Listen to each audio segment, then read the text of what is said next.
Hello बच्चों, welcome back to class 11th accounts. हम लोग क्लास 11th अकाउंट्स में इंट्रोडक्शन टू अकाउंटिंग चैप्टर पढ़ रहे थे और आज हम लोग कंप्लीट करने वाले हैं इस चैप्टर को। यानी आज हम लोग का 5th लेक्चर होगा। अगर अभी तक आपने फर्स्ट से लेके 4th तक के लेक्चर कंप्लीट नहीं किए हैं तो पहले उसको जाके कंप्लीट कर लीजिए, जिसमें हमने बहुत कुछ सीखा है। अकाउंटिंग क्या होते हैं, अकाउंटिंग की जरूरत क्या होती है, accounting process, characteristics of accounting, accounting के objective, advantage, limitation, book keeping क्या होता है, accounting cycle, accountancy, book keeping, auditing, बहुत कुछ हमने फर्स्ट से 4th लेक्चर तक में हमने कंप्लीट किया है। आज हम लोग का आखिरी लेक्चर है जिसमें हम लोग सीखेंगे अकाउंटिंग का इवोल्यूशन एंड डेवलपमेंट। तो चलो बिना देर किए हुए फटाफट हम आज की क्लास शुरू करते हैं बच्चों। तो बात करते हैं evolution and development of accounting, यानी अकाउंटिंग की शुरुआत कब हुई थी। तो सर अकाउंटिंग का संबंध तो पैसों से होता है, मनी से होता है। यानी जिस दिन पैसे का जन्म हुआ होगा तभी से अकाउंटिंग का भी जन्म हुआ होगा, क्योंकि अकाउंटिंग का लिंक किससे है? मनी से है, यानी पैसे का हिसाब किताब रखना। तो जब से पैसों का जन्म हुआ, मनी का जन्म हुआ, तभी से अकाउंटिंग की शुरुआत हो गई थी। तो सबसे पहले हम लोग बात कर लेते हैं इंडिया में अकाउंटिंग की शुरुआत कब हुई और किसने करी थी। तो देखो बच्चों, इंडिया में अकाउंटिंग की शुरुआत जो हुई थी अकाउंटिंग की, जिसको कौटिल्य नाम के व्यक्ति ने किया था। किसने किया था? कौटिल्य। सर ये कौन थे कौटिल्य? आपने चाणक्य नीति बुक अगर आपने पढ़ी होगी तो आपने जरूर सुना होगा कि जो चंद्रगुप्त मौर्य के राज में जो महामंत्री हुआ करते थे उनका नाम था कौटिल्य। उन्होंने अकाउंटिंग की शुरुआत इंडिया में करी थी। उन्होंने एक बुक लिखा था जिसका नाम था अर्थशास्त्र। इकोनॉमिक्स का एक बुक लिखा था अर्थशास्त्र का, जिसमें उन्होंने अकाउंटिंग के बारे में एक्सप्लेन करी थी। उन्होंने अर्थशास्त्र नाम के बुक में उन्होंने एक्सप्लेन किया था। क्या किया था? एक्सप्लेन किया था कि कैसे अकाउंटिंग रिकॉर्ड को मेंटेन किया जाना चाहिए। How accounting record to be maintain. How accounting record to be maintain.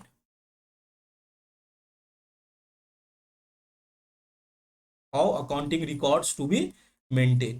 तो देखो बच्चों, अगर आपसे पूछा जाए कि अकाउंटिंग की शुरुआत इंडिया में किसने करी थी, तो हम बोलेंगे कौटिल्य ने की थी। उन्होंने एक बुक लिखा था जिसका नाम था अर्थशास्त्र। बुक का नाम क्या था? अर्थशास्त्र, यानी इकोनॉमिक्स नाम का बुक था, जिसमें उन्होंने एक्सप्लेन किया था। उन्होंने एक चैप्टर दिया था कि कैसे अकाउंटिंग रिकॉर्ड को मेंटेन किया जाए। ठीक है, वहीं से इंडिया में अकाउंटिंग की शुरुआत हुई थी। ठीक है, अब हम लोग बात कर लेते हैं modern system of accounting. Modern system of accounting, इसकी शुरुआत किसने करी थी? अब देखो बच्चों, मॉडर्न सिस्टम ऑफ अकाउंटिंग को डबल एंट्री सिस्टम बोला जाता है। मॉडर्न सिस्टम ऑफ अकाउंटिंग को क्या बोला जाता है? इसको बोला जाता है डबल एंट्री सिस्टम।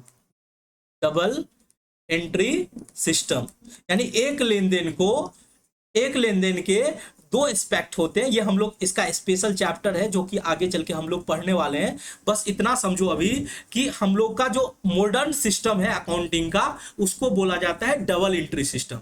और इसकी शुरुआत किसने करी थी? तो सर इसकी शुरुआत करी थी, इनका नाम था फ्रा लुकास पेसियोली। क्या नाम था? फ्रा लुकास लुकास पेसियोली। सर ये कौन थे? पेसियोली। ये जो थे, ये थे इटालियन के मैथमेटिशियन। ये कौन थे? ये थे इटालियन के मैथमेटिशियन। मैथमेटिशियन। ठीक है, इन्होंने जो डबल एंट्री सिस्टम है, इनका जो जन्म हुआ था वो फ्रा लुकास पेसियोली ने करी थी। इन्होंने एक बुक लिखा था जिसमें कि एक चैप्टर था डी कंप्यूटी सेट, जिसका नाम था, इन्होंने एक बुक लिखा था। ठीक है, इन्होंने क्या लिखा था? एक बुक लिखा था जिसका नाम था डी कंप्यूटी सेट। डी कंप्यूटी सेट। इसके अंदर, डी कंप्यूटी सेट के अंदर इन्होंने एक्सप्लेन किया था principle of double entry system. इस बुक के अंदर इन्होंने एक्सप्लेन करी थी principles of double entry system. Principles of double entry system. Double entry system. अब इस बुक के अंदर ये जो उन्होंने एक्सप्लेन किया था principles of double entry system, यहाँ पे उन्होंने बताया था सारी बातें कि कैसे डबल एंट्री सिस्टम में कैसे अकाउंटिंग किया जाता है, यानी डेबिट और क्रेडिट के रूल्स उन्होंने बताए थे कि डेबिट और क्रेडिट क्या होता है, डेबिट एंड क्रेडिट क्या होता है, अकाउंटिंग प्रोसेस जैसे जर्नल, लेजर, ट्रायल बैलेंस कैसे बनाया जाता है, अकाउंटिंग प्रोसेस इसके अंदर जर्नल, लेजर, ट्रायल बैलेंस ये सब कैसे बनाया जाता है, journal, ledger and trial balance. तो अब जरा सोचो कि अगर आपसे पूछा जाए कि मॉडर्न सिस्टम ऑफ अकाउंटिंग के जन्मदाता यानी ओरिजिनेटर कौन है, तो हम क्या बोलेंगे, हम बोलेंगे फ्रा लुकास पेसियोली जो है मॉडर्न सिस्टम ऑफ अकाउंटिंग के जन्मदाता है।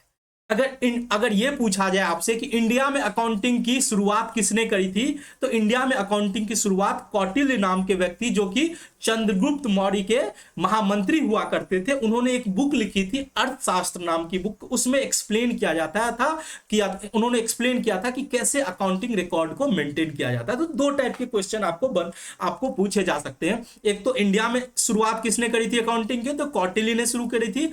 और मॉडर्न सिस्टम ऑफ अकाउंटिंग यानी डेबिट और क्रेडिट की शुरुआत किसने करी थी, डबल एंट्री सिस्टम की शुरुआत किसने करी थी, तो फ्रा लुकास पेसियोली ने करी थी। अब यह भी पूछा जा सकता है कि सर किस साल मॉडर्न सिस्टम ऑफ अकाउंटिंग जो आया वो किस साल आया, तो वो आया 1494 ईस्वी के अंदर। किस साल आया बच्चों, 1494 के अंदर डी कंप्यूटिसेट नाम के बुक में उन्होंने एक्सप्लेन करा था लुकास पेसियोली जी ने principle of double entry system, जहां पे उन्होंने बताया था कि डेबिट और क्रेडिट के रूल क्या होते हैं, अकाउंटिंग प्रोसेस क्या होते हैं।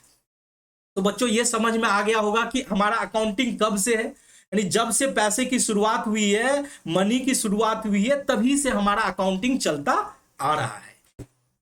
देखो बच्चों क्या हुआ कि जैसे ही अकाउंटिंग की शुरुआत हुई तो अकाउंटिंग के अंदर तो बहुत सारे रूल्स रेगुलेशन है, बहुत सारे प्रिंसिपल हैं, तो उसको तो सीखने की जरूरत है। कोई भी व्यक्ति ऐसे ही नहीं आके अकाउंटिंग कर सकता है, उसको तो सीखने की जरूरत है, उसको एक्सपर्ट नॉलेज लेने की जरूरत है, तभी तो वो अकाउंटिंग पढ़ेगा, अकाउंटिंग कर पाएगा। तो इसके लिए बहुत सारे इंस्टीट्यूशन सामने आए जो कि अकाउंटिंग की पढ़ाई की शुरुआत कराई। उसको बोलते हैं institution for study of accounting. यानी जैसे ही अकाउंटिंग का जन्म हुआ तो धीरे धीरे धीरे धीरे जैसे अकाउंटिंग का डेवलपमेंट होते चला गया, तो अकाउंटिंग को पढ़ाने के लिए बहुत नए नए इंस्टीट्यूशन बन के आए। जैसे कि सबसे पहले आया American institute of certified public accountant, American institute of certified public accountant. आपने सुन रखा होगा, एक कोर्स है जिसका नाम है सीपीए, सर्टिफाइड पब्लिक अकाउंटेंट्स, ठीक है, सीपीए। तो सीपीए जो कराते हैं उस इंस्टीट्यूट का नाम है American institute of certified public accountant. यहां से सीपीए की कोर्स करी जाती है और एक सर्टिफाइड अकाउंटेंट बन के आते हैं। ये जो कोर्स है American institute of certified public accountant global level पे चलता है, यानी अमेरिका के बाहर भी इस कोर्स को किया जाता है। यहाँ पे सारी अकाउंटिंग की ट्रेनिंग दी जाती है, अकाउंटिंग की नॉलेज दिया जाता है, उसके बाद आप पास करते हो तो आपको एक सर्टिफिकेट मिलता है। तो उसी तरह से इंडिया में भी एक इंस्टीट्यूट का जन्म हुआ जिसका नाम है institute of charter accountant of India. India में जो इंस्टीट्यूट है उनका नाम है institute of chartered accountant of India, institute of charter accountant of India. इनका नाम जो है आईसीआई के नाम से जाना जाता है। तो इंडिया में इसकी जो शुरुआत हुई थी वो 1949 यानी 1949 ईस्वी में इसकी शुरुआत हुई थी, ठीक है। अकाउंटिंग की शुरुआत कब हुई थी, 1494 में। और हमारे इंडिया में जो इंस्टीट्यूट आए थे चार्टर अकाउंटेंट ऑफ इंडिया वो 1949 में यानी 1949 ईस्वी में institute of charter accountant of India का शुरुआत किया गया था। यहां से जो बच्चे एग्जाम देते हैं और सारे कोर्स को कंप्लीट करते हैं तो उसी को बोला जाता है चार्टर अकाउंटेंट यानी कि सीए। ये 5 साल का कोर्स होता है जिसमें कि सारे अकाउंटिंग और बिजनेस से रिलेटेड सारे सब्जेक्ट की नॉलेज और उसकी प्रैक्टिकल ट्रेनिंग दी जाती है। और जब आप इनके सारे के सारे एग्जाम को क्लियर करोगे, यानी सीए के अंदर 3 लेवल होता है, सीए फाउंडेशन, आईपीसीसी और सीए फाइनल। यानी आईपीसीसी को सीए इंटर अब नाम दे दिया गया है। तो जब आप सारे के सारे एग्जाम पास करते हो तो आपको एक सर्टिफाइड डिग्री दी जाती है जिसको बोला जाता है चार्टर अकाउंटेंट। ठीक है, ये इंडिया और इंडिया के बाहर भी बहुत सारे कंट्री है जहां पे ये बहुत ही पॉपुलर है। और ऐसा क्यों है सर कि चार्टर अकाउंटेंट को बहुत ही पॉपुलर कोर्स माना जाता है और बहुत ही फेमस माना जाता है और बहुत ही रिकॉग्निशन मिलता है बिजनेस के अंदर। तो देखो बच्चों, चार्टर अकाउंटेंट को इसलिए बहुत ही रिकॉग्निशन मिलता है कॉर्पोरेट के अंदर क्योंकि इनके पास मनी मैनेजिंग की बहुत एक्सपर्ट नॉलेज होती है, इनके पास अकाउंटिंग की, फाइनेंस की नॉलेज होती है। तो अगर बिजनेस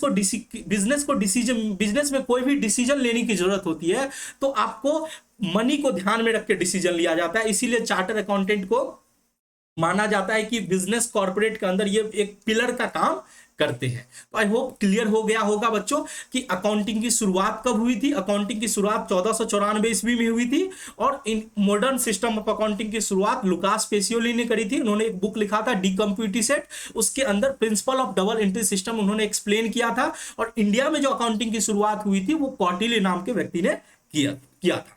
ठीक है, इंस्टीट्यूट के बारे में मैंने बता दिया कि कहां कहां जनरली अकाउंटिंग की पढ़ाई होती है। तो सीपीए आप कर सकते हो अमेरिकन इंस्टीट्यूट से। इंडिया में अगर आप करना चाहते हो तो institute of charter accountant of India से आप सीए की कोर्स कर सकते हो और एक्सपर्ट नॉलेज ले सकते हो।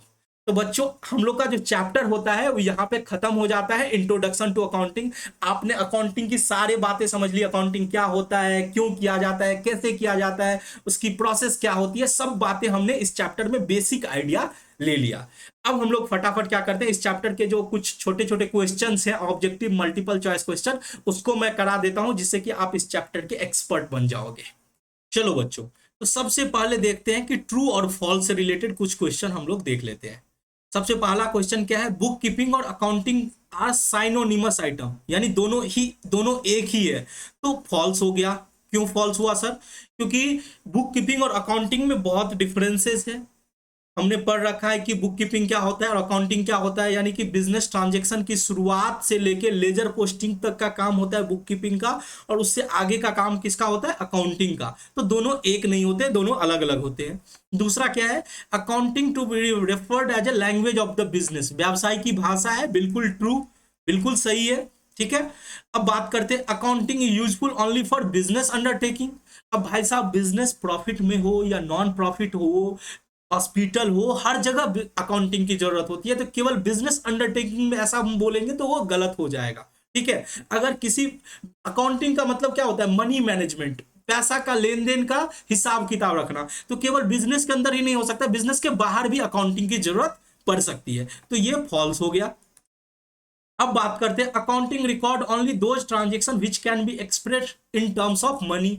बिल्कुल भाई साहब, अकाउंटिंग का प्रोसेस ही बोलता है कि बिजनेस सबसे पहले तो ट्रांजैक्शन को आइडेंटिफाई करो कि फिनेंशियल ट्रांजैक्शन है, उसके बाद आइडेंटिफाई करो, उसको मेजर करो मनी के टर्म में। तो पैसा में मेजर नहीं कर पाएंगे तो अकाउंटिंग कर ही नहीं पाएंगे। इसीलिए इसका आंसर है बिल्कुल ट्रू कि केवल जो मनी के टर्म में मेजर कर पाओगे तभी हम उसकी अकाउंटिंग कर पाएंगे। ठीक है, फिर है accounting is only a science not an art. भाई साहब, साइंस भी है, आर्ट भी है। साइंस इसलिए है क्योंकि उसमें अकाउंटिंग के अंदर बहुत सारे रूल्स हैं, रेगुलेशन है। आर्ट इसलिए है क्योंकि प्रेजेंटेशन का तरीका अलग अलग है, डिस्क्लोजर का तरीका अलग अलग है, एजम्पशंस है अकाउंटिंग के अंदर। कोई बोलता है कि हम एसेट को, यानी कि कोई कार है इसको 5 साल के अंदर अमोर्टाइज खत्म करेंगे।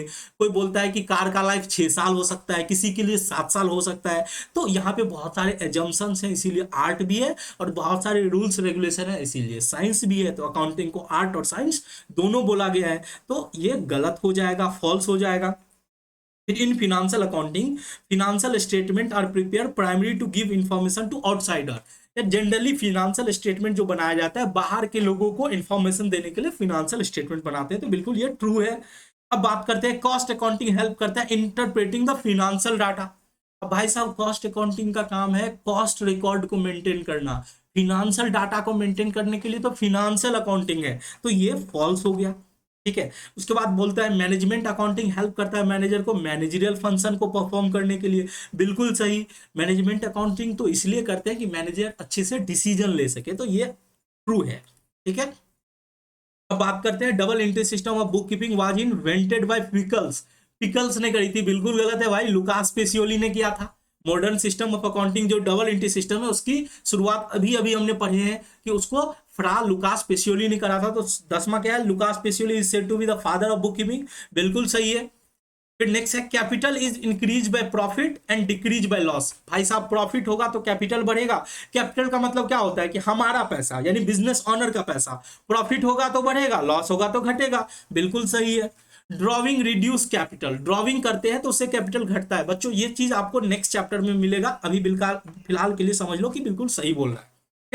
An external event which involve the transfer or exchange of something of value between two entities is called transaction। Transaction क्या होता है, लेन देन होता है दो संस्थाओं के बीच, तो ये बिल्कुल सही है। Amount owed to outsider is called capital.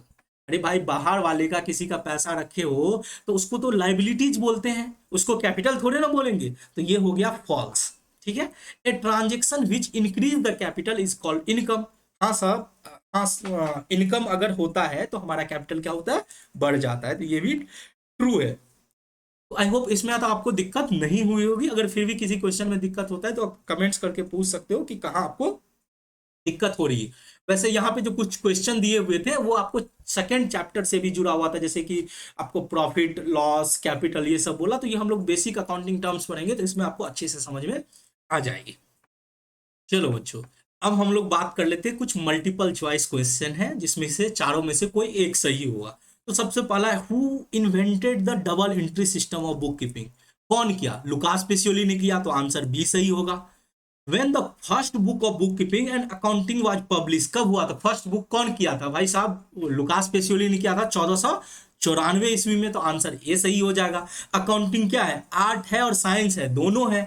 अब बात करते हैं बुक कीपिंग का मतलब क्या होता है। बुक कीपिंग का मतलब होता है बिजनेस के लेन देन को रिकॉर्ड करना। तो क्या है आंसर, क्या होगा, to maintain the business transaction in books, business के लेन देन को रिकॉर्ड अच्छे से रखना। ठीक है। अब बात करते हैं which is the last step of accounting in process of information. तो लास्ट स्टेप क्या होता है, लास्ट में रिजल्ट को एनालिसिस करके कम्युनिकेट करना। तो कम्युनिकेशन जो होता है सबसे लास्ट स्टेप होता है, कम्युनिकेशन ऑफ इंफॉर्मेशन। जब आप सब कुछ करने के बाद जब आप स्टेक होल्डर को कम्युनिकेट करते हो, यूजर ऑफ अकाउंटिंग इंफॉर्मेशन को कम्युनिकेट करते हो, वो सबसे लास्ट स्टेप होता है। उसके बाद बोला है which of the qualitative characteristics of accounting information is reflected when accounting information is clearly presented. इस वर्ड को समझो, कौन सा ऐसा कैरेक्टरिस्टिक्स है जो क्लियरली, जिससे कि अकाउंटिंग इंफॉर्मेशन बहुत अच्छे से क्लियरली प्रेजेंट होता है। तो सोचो अगर हमारा अकाउंटिंग इंफॉर्मेशन क्लियरली प्रेजेंट होगा, सबको अच्छे से समझ में आ जाएगा। अगर क्लियरली प्रेजेंट होगा तो सबको अच्छे से समझ में आ जाएगा, तो कौन सा फीचर हुआ सर, अंडरस्टैंडेबिलिटी, यानी सबको समझ में तभी आएगा जब इंफॉर्मेशन क्लियरली प्रेजेंट किया जाएगा। चलो अब बात करते हैं, who is the not user of accounting information, owner, management, investor और माइनर। तो सर माइनर होगा, माइनर 18 साल से कम उम्र के बच्चे को माइनर बोला जाता है। भाई उसको अकाउंटिंग इंफॉर्मेशन की क्या जरूरत है।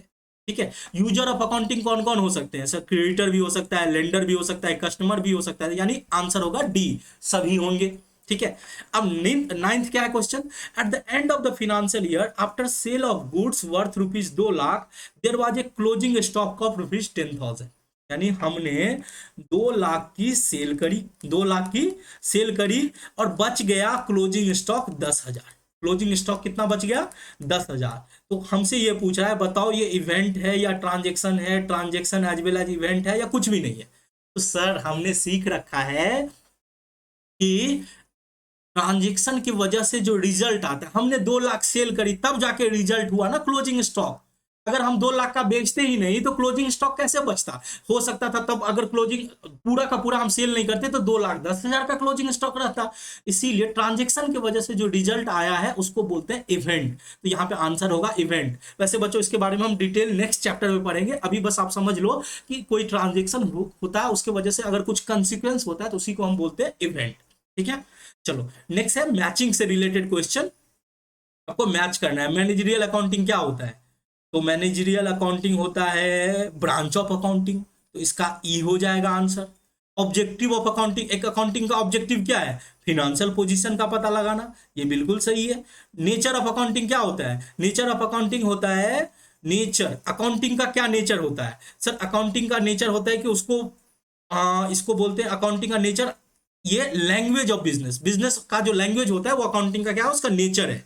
कैरेक्टरिस्टिक्स ऑफ अकाउंटिंग, तो अकाउंटिंग इंफॉर्मेशन का जो कैरेक्टरिस्टिक्स होता है वो रिलायबिलिटी होता है, वो बताता है हमें कि हमें जो इन हमारा अकाउंटिंग इंफॉर्मेशन होना चाहिए वो भरोसेमंद होना चाहिए। और बात करते हैं लुकास पेसियोली, तो लुकास पेसियोली बोला जाता है father of double entry system.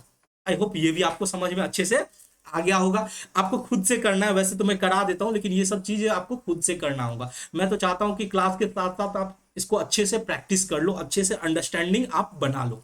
ठीक है, चलो बच्चों, अब हम लोग का लास्ट है हॉट्स क्वेश्चन। ये क्या होता है, आपको थोड़ा सा एनालाइज करने की इस टाइप के क्वेश्चन में जरूरत पड़ेगी। तो क्वेश्चन क्या है, on 1 January mister Rohan was appointed as a marketing manager. Rohan को मार्केटिंग मैनेजर के रूप में अपॉइंट किए with a salary of ₹1 lakh per month. State यानी बताओ whether this event will be recorded in books of account. क्या इस इवेंट को बुक्स ऑफ अकाउंट में रिकॉर्ड करेंगे? भाई साहब, हम ट्रांजेक्शन और इवेंट को रिकॉर्ड करते हैं, ठीक है। और यहाँ पे बताओ 1 लाख रुपए की सैलरी पे हम उसको अपॉइंट कर रहे हैं, तो क्या अभी हम तुरंत सैलरी देंगे? जब 1 महीना काम करेगा तब तो जाके सैलरी देंगे, और जब सैलरी देंगे तब रिकॉर्डिंग करेंगे। अभी रिकॉर्डिंग नहीं करेंगे। क्यों नहीं करेंगे? क्योंकि ये फिनेंशियल ट्रांजेक्शन अभी इसको बोला नहीं जाएगा, अभी कोई फिनेंशियल ट्रांजेक्शन और इवेंट नहीं हुआ है। जब सैलरी देने लगेंगे तब जाके अकाउंटिंग होगा। तो आंसर होगा नो, हम रिकॉर्डिंग नहीं करेंगे। ठीक है, फिर बोला give 2 example of transaction which are not recorded in accounting. तो एक की बात तो अभी कर लिया कि हम किसी को अपॉइंट करते हैं तो हम रिकॉर्डिंग नहीं करेंगे। अगर कोई इंप्लॉय रिजाइन कर देता है, कोई अपॉइंट करता है तब नहीं करेंगे, कोई रिजाइन कर देता है तब भी हम उसकी अकाउंटिंग नहीं करेंगे, रेजिग्नेशन की भी अकाउंटिंग नहीं करेंगे, क्योंकि उसमें financial accounting, financial transaction involve नहीं है। नेक्स्ट देखो, mister Mohan is a book seller. उसने एक बुक दिया गिफ्ट अपने दोस्त को, will it be recorded in is books of account? भाई साहब, उसका किताब का दुकान है, अगर वो गिफ्ट में दे दिया किताब तो उसका स्टॉक वहां से चला जाएगा, यानी उसको तो अकाउंटिंग करने की जरूरत होगी, क्योंकि जो किताब उसको दे रहा है उसकी एक वैल्यू होगी, अपने स्टॉक में से उसको कम करना पड़ेगा, तो इसकी अकाउंटिंग होगी। Answer is yes. Next question क्या है, मिस्टर जय बंसल जो कि एक घर के मालिक है, sold his residential house into 70 lakh. अपने घर को बेच रहे हैं। भाई साहब, घर का अगर तुम सेल कर रहे हो तो घर में जाके उसकी रिकॉर्डिंग करो, तुम अपने बिजनेस में उसकी अकाउंटिंग नहीं कर सकते हो, क्योंकि ये बिजनेस ट्रांजेक्शन नहीं हुआ। बिजनेस ट्रांजेक्शन को ही बिजनेस के बुक्स ऑफ अकाउंट में रिकॉर्ड करते हैं। तो इसका आंसर वगैरह भी आपको सामने में लिखा हुआ है, आप एक बार देख सकते हो। क्यों नहीं रिकॉर्ड किए घर के सेल को? क्योंकि वो बिजनेस से जुड़ा हुआ नहीं है, वो उसके घर से जुड़ा हुआ। तो पर्सनल ट्रांजेक्शन को हम कभी भी बुक में नहीं रिकॉर्ड करते। आई होप अच्छे से समझ में आ गया होगा। आज का क्लास हम लोग यहीं पे खत्म कर देते हैं। आप लोग को इंट्रोडक्शन टू अकाउंटिंग यानी आपका पहला चैप्टर आज यहाँ पे हो जाता है खत्म। अब आप लोग फटाफट क्या करो, पूरे चैप्टर की एक बार रिवीजन लगा दो, ठीक है। और तुम देखो कि कहाँ पे आपको समझ में नहीं आया। अगर आपको कहीं भी दिक्कत है तो आप कमेंट्स करके पूछ सकते हो, क्योंकि नेक्स्ट क्लास से हम लोग फिर से नेक्स्ट चैप्टर में चले जाएंगे। तो फिर वहां पे क्या होगा कि आपका एक बैकलॉग रहेगा पीछे, अगर आप कुछ समझ नहीं पाए तो हो सकता है आगे भी उसका आपको इम्पैक्ट पड़े। इसीलिए अभी एक बार पूरे चैप्टर का फिर से रिवाइज कर लो, नोट्स बना लो। सारे पीडीएफ नोट्स तुमको टेलीग्राम चैनल पे मिल जाएंगे, तो वहां से आप टेलीग्राम से पीडीएफ डाउनलोड कर लो, फटाफट पूरा कंप्लीट चैप्टर का नोट्स बना लो। तो मिलते हैं फिर से नेक्स्ट चैप्टर में, तब तक के लिए जय हिंद।